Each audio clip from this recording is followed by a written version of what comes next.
eternal program of God to redeem humanity through the death of Jesus. We want to go through the process or processes. I said that the process that took Jesus to the cross, because we're not going to talk about the burial. The burial will be on that time. So how God used the death of Jesus to bring salvation to humanity. So the processes that Jesus went through before his death, and God prophetically summarized all those processes or the processes in one word: bruise. Jesus will bruise the serpent will bruise his heel. It's going to be a battle, but Jesus through death gave us victory. So it was an irony. It was not something the world believed, that someone dying become more powerful than when he was alive.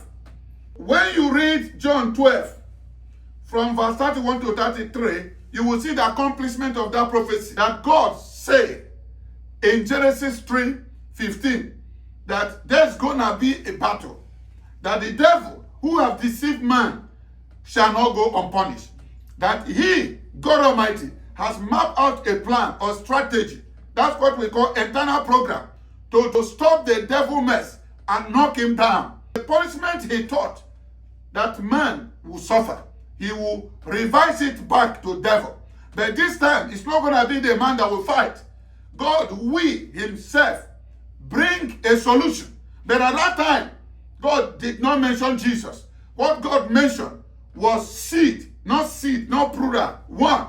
But God spoke very clearly that the woman, from this woman you deceive, that is why it was a virgin that conceived.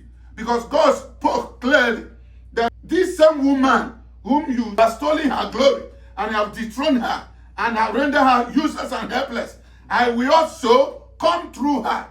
Right from her, I will raise a seed. The seed that will come from her will do what? We render you useless, we destroy you, we disarm you, and we do what? Subdue you. And in John 12, 31 to 34, so Jesus said it, that time has come to accomplish what God spoke in Genesis. That it's time for the devil to fall. I am here that the devil must fall. I have come to bring the fulfillment of Genesis 3:15. This is the time. If you don't know, no. There is a secret. I want to let you know how the devil will fall. One, by the Son of Man being lifted up. You may call it crucifixion. Number two is the propagation of the gospel.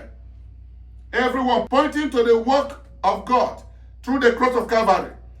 Then he said, if that is done by the church, that God is going to draw all men, but the devil wanted all men to be destroyed, then the program of God is to retrieve all men from condemnation to what? To freedom.